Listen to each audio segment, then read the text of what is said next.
짱이 이거 줘. 알았지. 가자. 야식.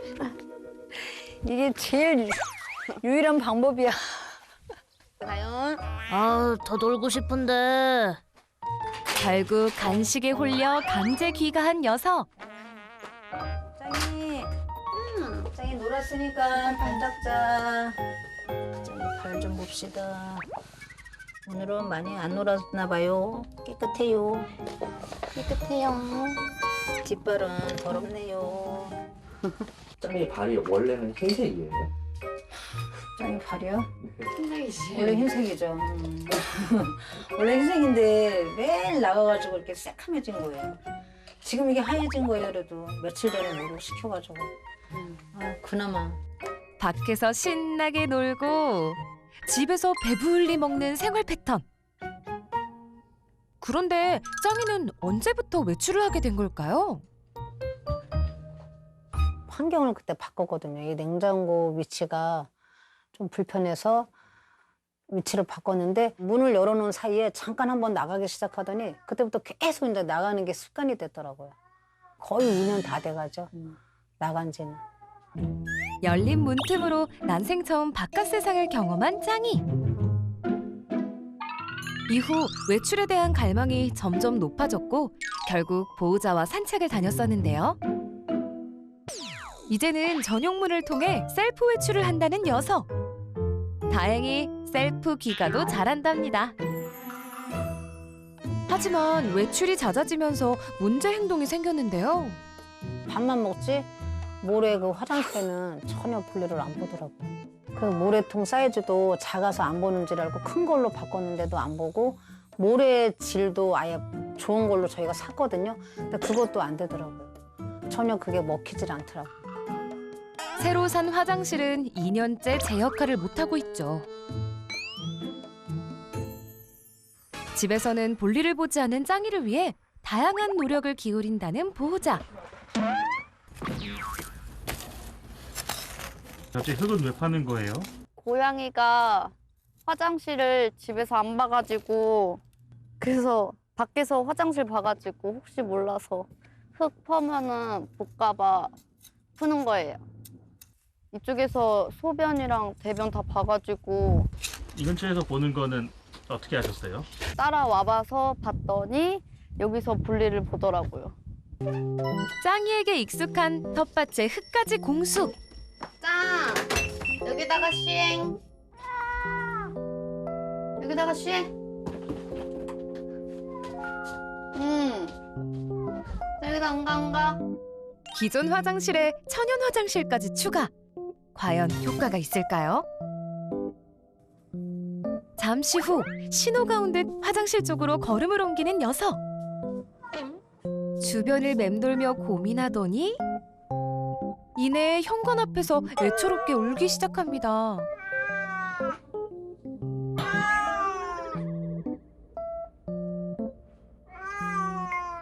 몇 시간이고 울어요.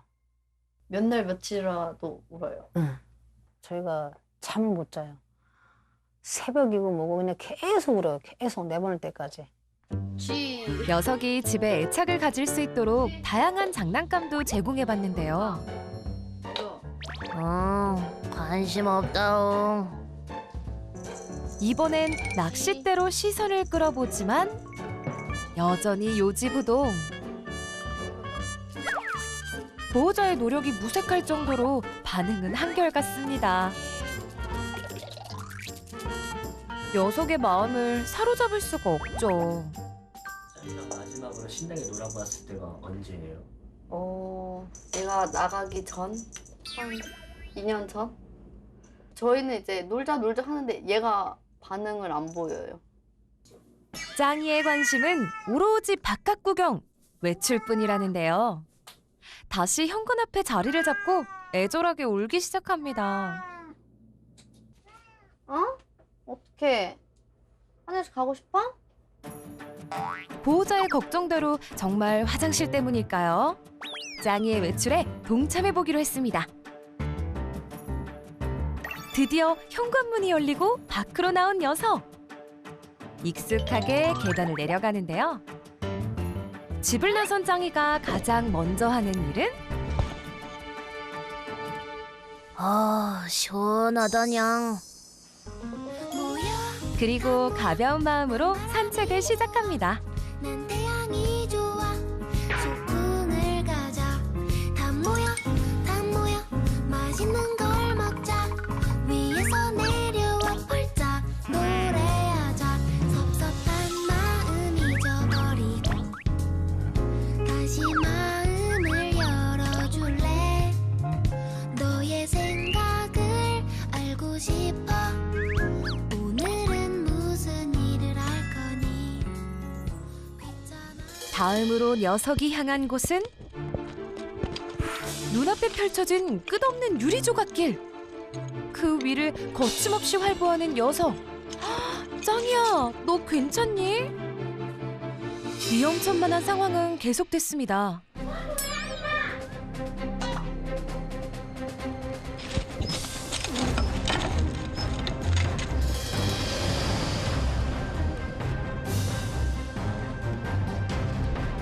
그럼에도 불구하고 집으로 돌아갈 생각이 없는지 담 너머로 유유히 사라지고 말았습니다. 짱이의 외출을 관찰한 결과 집 주변에서 볼일을 보는 것은 물론 마치 모험이라도 하는 듯 온 동네를 활보하는 모습을 보였었는데요. 짧은 시간에 정말 많은 곳을 다녔네요. 잠시 후 맑았던 하늘이 점점 흐려지기 시작합니다. 걱정스러운 마음에 보호자가 짱이를 찾아 나섰는데요. 여기가 짱이가 많이 오는 곳인데 여기서 기다려보면은 될 것 같아요. 하지만 보호자의 생각과 달리 좀처럼 모습을 드러내지 않는 녀석. 짱이야, 어딜 갔니? 다음으로 찾아간 곳은 짱이가 자주 온다는 동네 카페. 짱이 봤어요? 짱이요? 네. 짱이 아직 못 봤는데. 녀석의 최애 휴식 공간이라는 카페 테라스로 함께 나가봤는데요. 이곳도 텅 비어 있네요. 아침에는 이쪽에서 이제 햇빛 쬐면서 아침 일광욕을 하고 비가 오거나 그럴 때도 짱이랑 이렇게 있다가 투벅투벅 걸어가는 모습 좀 많이 보고 그래요. 네. 밤에도 온다고요? 네, 밤에 이제 8시에서 9시 사이쯤에 밤 8시, 9시 사이쯤에 이제 정리를 하려고 딱 문을 열면은 항상 둘이 같이서 이제 항상 앉아가지고 밥 달라고 기다리고 있더라고요. 네? 둘이라고요? 노란 고양이가 와이프 아내 같고요. 그 여자친구 고양이는 2마리가 더 있는 것 같습니다. 좀 인기가 좋은 고양이 같아요. 애가 또 좀 잘생겼어요.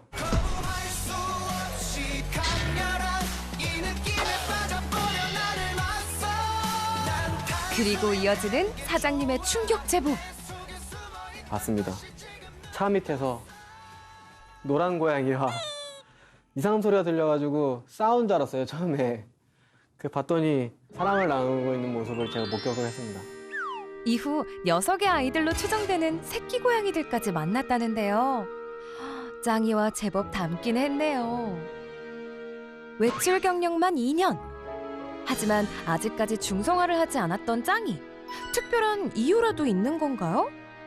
중성화를 하려고 이제 병원에다가 물어봤는데 이제 밖에서 아무래도 화장실을 쓰다 보니까 만약에 중성화를 하고 밖에 나가면 이제 다른 고양이랑 만나게 되면 이제 공격성이 없어져가지고 맞고 온다 하면은 네, 아무래도 더 걱정되니까. 그건 좀 어떻게 보면 변명인데 네. 그 의사 선생님도 그런 부분에 대해서 적극적으로 뭐 권유하지도 않고 또 뭐 어떤 부작용도 따른다라고 얘기를 하셔가지고 방광염 걸린다고. 뭐 그런 얘기를 또 하시는 거예요. 그러니까 저희가 이제 그냥 겁을 먹고 아 그러면 그런 부작용도 있으면 안 되지라고 생각을 하고 그럼 좀 미뤄야 되나 어떻게 해야 되나 계속 고민을 했었어요. 한 차례 소나기가 지나가고 어스름이 찾아와도 돌아오지 않는 녀석. 보호자의 걱정도 깊어만 갑니다. 새벽이 되어서야 짱이가 집으로 돌아왔습니다. 다행히 다친 곳은 없네요. 어디 갔다 왔어? 어디 갔다 와서? 하루도 마음 편할 날이 없죠.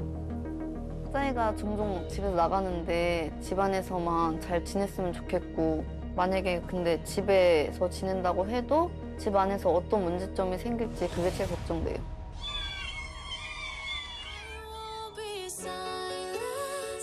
짱이의 외출 본능을 잠재워줄 한 남자. 야옹신이 지금 찾아갑니다. 누구세요? 안녕하세요. 네, 광일 부탁에 나눠주시기 바랍니다. 안녕하세요. 안녕. 나를 엄청 쳐다보고 있네? 이 녀석이 오늘 문제의 고양이군요. 네. 얼굴만 봐도. 문제가 있어 보이는데. 이름이 뭐예요? 이 친구? 짱이에요. 짱이? 짱이 안녕? 자. 아이고, 그래. 되게 착하네요. 근데 발이 이렇게 시꺼매. 놀다 왔어. 놀다 왔다고? 얘가 한 번 나가면 네. 예, 장기 출타를 해요. 얼마나? 제일로 길었던 게 2박 네. 3일. 2박 3일이요? 네. 겨울에도 네. 한 번 나가면 1박 2일은 보통이고. 예. 그래서 막 우리는 애가 어른 건가 그니까요. 막 이런 거 없죠. 네. 그다음에 나가는 것도 그렇고 화장실을 아예 안 써요. 화장실 안 써요, 집에서? 네. 이유가 있을 텐데. 환경을 봐볼까요? 잠시만. 여기에 캣타워. 네. 예. 여기 잘 안 쓰고. 네. 다른 거는요? 스크래치나 요거는 스크래쳐도 큰 거 있네. 자고 네. 놀고. 여기서 자고 놀고. 그럼 화장실은 이쪽에 있어요? 네, 이쪽에? 저쪽. 좀 떨어져 있네요. 네. 아, 이렇게. 이건 흙이 있어요, 근데. 저 밖에서 이제 볼일 보니까 화장실 안 써가지고 이제 한번 퍼 왔었어요. 퍼 온 거예요? 네. 근데 관심이 없네요. 해봤으면 좋겠어서. 근데 관심이 없어요. 네. 쓰지도 않고. 내 화장실은 따로 있다오. 제작진이 준비한 영상 같이 한번 봐보고요. 왜 짱이가 밖에서 자꾸 나가려고 하는지, 좀 어떤 상황인지 같이 보면서 한번 실마리를 찾아볼까요? 매일 스스로 외출을 했던 짱이. 돌아오는 시간도 제각각이었는데요. 아이고, 저렇게 외국 보면 이렇게 문 조그맣게 달린 거 있거든요. 아, 예. 그런 것처럼 보이는데. 보통 나가면은 얼마 정도 있다 들어와요? 5-6시간? 보통 평균적으로 5시간, 6시간. 표준. 대소변은 언제나 밖에서 해결했죠. 텃밭인데 우리도. 다 제가 잡아드리는구나. 아니, 고양이가 중요한 텃밭이 중요한 텃밭을 거야. 망가뜨렸구나. 녀석을 위해 직접 흙까지 퍼왔었던 보호자. 하지만 효과는 전혀 없었죠. 근데 한번 이렇게 냄새를 맡더니 가질 않았어요. 일단 저게 뭐 재질 자체는 자기가 익숙한 재질이고 천연 모래 그러니까 쓰는 경향이 있기 때문에 뭐 도움이 될 수는 있긴 하지만 근데 사이즈가 작아요 일단. 봐봐요. 사이즈가 저 얘 보통 고양이 화장실 크기는 기본적으로 이 신장 꼬리까지 길이가 1.5배. 그러니까 원래 예. 엄청 큰 걸로 해야 된다는 건데. 커야죠. 크면 클수록 좋아요. 근데 이제 안 그러면 아이들이 잘 안 쓰죠. 무기력했던 집안에서와 달리 밖에서는 에너지가 남달랐는데요. 저기 또 밖에서 또 신나게 다니네. 하지만 아찔한 순간도 있었죠. 아이고 위험하네요 되게. 고양이가 외출하는 경우에 어디서 사고가 제일 많이 발생하냐면 집 바로 앞에서 더군다나 차 사고 집 앞에서 사고 나는 경우가 10마리 중에 6.8마리에서 8마리 그러니까 68% 80%까지 확률이 엄청 높아요. 위험천만한 길을 걷기도 했었는데요. 그럼 위험해요 저런 거. 저기서 발 다치네. 걸어서 발 다치는 거야. 그러고 보니 녀석의 걸음걸이가 심상치 않은데요. 발이 떨쭉거린다 그거. 그전에는 저렇게까지 안 다치고 들어왔는데 영역이 점점 확장돼서 그래. 돌아다녀. 많이 다니는. 처음에는 이 집 근처 집 앞만 이렇게 하다가 이제 사방팔방 다 있네. 실제로 외출 시간이 길어지면서 많은 상처를 입고 돌아왔다는 녀석. 게다가 동네 주민을 통해 여러 마리의 여자친구는 물론 새끼들까지 있는 것을 알게 되었는데요. 얘 중성 안 했어요? 응. 왜 안 했어요? 아니 그래서 하려고 했어요. 네. 이제 나가고 화장실도 안 보고 시작해가지고 우리 집 쪽 이제 병원에 물어봤죠. 네. 했더니 이제 만약에 수술을 한다고 해도 네. 방광염 때문에 또 다시 병원에 올 일도 있을 거라고. 그러니까 수컷 중성화된 수컷이 발생률이 높다라고 이제 보고는 돼 있지만 네. 실질적으로 집에서 아이한테 자극 같은 것들 많이 주고 하면은 괜찮아요. 그것도 중성화 안 하면은 전립선 비대증이라던가 그런 문제도 생겨요. 전립선 종양이라던가. 네. 그래서 이제 소대변을 봐도 만약에 그때 다른 고양이를 만난다고 해도 네. 맞고 온다고. 공격성이 없어서. 공격성이 없어진다고요? 네. 공격성이 없어져요. 자기 방어적인 공격은 다 해요. 당연히 내가 위협을 당하는 당연히 맞받아치죠. 그건 성격에 따라 다른 거예요. 그러니까 그것도 중성화가 네. 문제가 아니라. 중성화를 안 했으니까 네. 화장실도 쓰는 거에 대한 것도 변하고 여자친구 만나서 연애하러 나가죠. 외출 감행부터 화장실 거부까지 모든 문제의 원인은 하나였네요. 짱이 같은 경우는 중성화 수술이 안 되어 있다 보니까 본능적인 야생 사이클을 따라간 케이스라고 보시면 돼요. 신체적으로 성숙해지고 남성 호르몬 테스토스테론이 왕성해지면서 자기 영역을 더욱 확장하고 싶어지는 본능이 분명히 높아졌을 거라고 생각해요. 그래서 나가서 대소변을 보려 한다던가 여자친구를 좀 만드는 행동을 좀 자주 보였던 거죠. 이런 짱이의 야생적인 본능을 집안에서 어떻게 하면 안전하게 해결할 수 있게 도와주는 솔루션이 이번에 꼭 필요했던 것 같아요. 여태까지 짱이 같은 경우는 이 오감을 다 밖에서 받아왔잖아요. 시각적인 거, 청각적인 거, 후각적인 거, 미각적인 거, 촉각적인 거 이런 것들.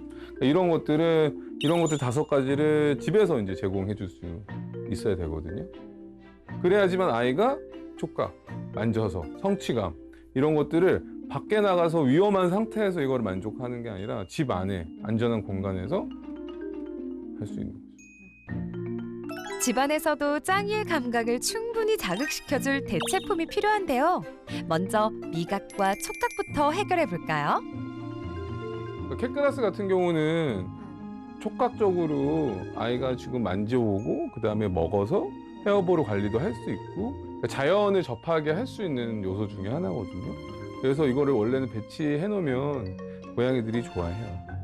캣타워 주변으로 배치 완료! 고양이는 동체 시력이 높기 때문에 동체 시력이 한 4배에서 5배 높아요. 사람보다. 그래서 움직이는 거에 대해서 빠르게 반응하거든요. 고양이 예능 TV라고 하면은 대부분 저렇게 움직이는 것들 빠르게. 소리, 자연 소리. 그러니까 청각과 시각적인 충족을 시켜줄 수 있는 거죠.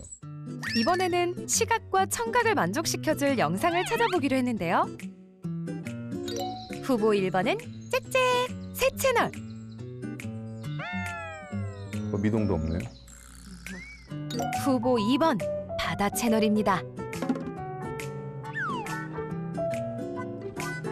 그렇다면 고양이 채널은 어떨까요? 아니, 이 소리는 밖에서 고양이들을 많이 만나나 보다, 확실히. 그러다 보니까 자극 중에서도 고양이들에 대한 관심이 조금 많네요. 잠시 후 TV 화면에 푹 빠진 녀석. 친구라도 만난 듯 대화까지 나누네요. 밖에 있는 고양이를 보고 흥분해가지고 공격성을 보이는 경우도 있는데 얘 같은 경우는 고양이를 봤을 때는 흥분을 시킨다든가 그렇다기보다는 그냥 조금 고양이다 하면서 되게 즐겁게 좀 보는 느낌. 나가지 않게 하려면은 집에서 이런 시각적인 청각적인 자극을 조금씩 주는 것도 되게 도움이 될 것 같아요. 마지막으로 오랜 시간 외출을 즐겼던 짱이를 위해 특별한 솔루션도 준비했는데요. 짱이를 위해서 산책을 할 거예요. 산책이요. 제한적 외출, 안전한 외출 해서 많이들 쓰시는 이 우주선 가방 이거 이용해서 짱이를 데리고 나가서 한번 볼 거예요. 갑자기 이제 안 나가게 되거나 이러면은 아이가 봤던 자극들이 없어지니까 스트레스를 받을 수도 있잖아요. 그래서 안전하게 아이를 완전 보호장치 통해서 같이 한번 나가보는 걸로 한번 해볼게요. 안전한 외출이 가능한데? 이렇게 잘 들어갈 수 있는 거 보면요. 와우. 산책 준비 완료! 이제 함께 밖으로 나가볼까요? 신기하다냐. 중성화 수술 한다고 하더라도 호르몬이 하루아침에 다 없어지거나 억제되거나 이런 건 아니에요. 그러니까 외출에 대한 욕망이 바로 사라지거나 이런 건 이렇진 않거든요. 그러니까 처음에는 단계적으로 아까 말한 시각적인 거, 집에서 TV라든가 캣TV라든가 아니면은 이렇게 그냥 안전한 외출. 그래서 하루에 뭐 1번, 2번 정도 집에서 자다가 그냥 잠깐 나갔다 오자라고 해서 이렇게 안전하게 구경시켜주고 1번 돌고 들어오는 것도 나쁘지가 않은 거죠. 여기구나. 이런 데 다니면 발 다쳐요. 화면을 보다가 직접 더 보니까 더 위험하다. 네. 엄청 위험하네. 그러니까 발을 다칠 수밖에 없는데 이런 거 보면 여기 보면 막 깨진 이런 소주병 있구나. 날카롭잖아 엄청. 다칠 수밖에 없죠. 얘한테 여기는 되게 위험한 공간인데 이 동선 자체가. 짱. 응, 짱. 너 여기 다니면 안 돼. 이제 구경만 할게요. 마지막 코스는 녀석의 데이트 장소였던 카페 테라스. 여기서 네. 영상에서 봤던 곳이 우리가 여기가 그래도 좀 안전한 공간이다. 여기는 그죠. 그나마 여태까지 이 아이 공간 중에서는 이 공간이 제일 안정적인 공간이기는 해요. 확실히. 그리고 아는 사람이 있기 때문에 얘가 여기서 더 안전하게 쉴 수도 있고. 안전하게 외출을 마친 녀석에게 간식 보상도 잊지 말아야겠죠? 같이 이렇게 아이가 정확하게 어떤 데 있었던 건 다 알고 계셨어요? 그냥 돌아다니는 건 알았는데. 근데 이게 이제- 되게 위험한 거거든요. 네. 이면도로에서 움직이는 게 네. 엄청 위험한 거예요. 아까도 얘기했지만 얘가 받았던 시각적 자극, 청각적 자극 아니면 촉각적인 거 느꼈던 것들을 최대한 집에서 느낄 수 있게끔 환경을 만들어줘야 되는 게 네. 중요한 이번에 솔루션일 것 같아요. 음. 그래서 그렇게 잘 해주실 수 있겠죠? 네. 약속할 수 있죠? 네. 음. 아, 근데 중성하고 혹시 막 성격이 날카로워지거나 막 그러진 않겠죠? 전혀요. 오히려 행동학적으로 중성화 수술은 아이를 좀 더 친화적으로 만드는 데 도움이 돼요. 사람에게. 그래서 오히려 야생적, 본능적인 성향이 높을수록 중성화 수술 더 권하기도 하죠. 어떻게 보면 늦었어요, 조금. 그죠. 많이 늦은 거 아니에요? 근데 뭐 암컷에 비해서 여자 고양이에 비해서는 나은 편이죠. 어. 여자 고양이는 늦으면 절대 안 되거든요. 근데 수컷 고양이는 좀 늦더라도 꼭 해주는 게 중요한 거죠. 좀 해야 그러면 돼요. 집안에서 화장실을 쓸 가능성이 상당히 높죠. 아, 그래요? 네. 오늘 어떠셨어요? 일단 수술을 해서 음. 뭐 호르몬이나 남자적인 그런 걸 좀 낮추고 남자적인 거, 본능적인 거. 본능적인 거를 좀 낮추고 이제 집안에서 놀이나 이제 뭐 환경, 뭐 시각, 뭐 오감 충족, 오감 충족 관련된 것들. 오감 그런 거 이제 잘 해줘야 될 것 같아요. 아마 잘하실 수 있을 거예요. 며칠 후 중성화 수술을 위해 병원을 찾은 짱이와 보호자. 새로운 외출 코스인가? 안녕. 귀염이. 수술 전 몸무게부터 체크. 뭔가 느낌이 좋지 않은데. 얘는 여자친구 사귀는 것도 안녕이야. 오늘부로. 뭘 마음에 안 해. 드디어 시작된 중성화 수술. 다행히 녀석이 잘 견뎌준 덕분에 수술을 무사히 마칠 수 있었습니다. 짱이. 저 별다를 건 없니? 응. 그럼 잘했죠? 이거 싫어. 깔 때 좀 답답할 거야. 정상적으로 회복했으니까 잘 돌봐줘. 잘. 가족 구성원들이 같이 돌보는 경우에는 다 같이 뭔가를 정해서 지키는 게 좀 어려워요. 마음 약해지시는 분이 생길 수도 있고. 그럴 수 있기 때문에. 내보내면 안 되죠. 오케이, 알겠어. 짱이의 건강하고 안전한 묘생을 고부애가 응원할게요.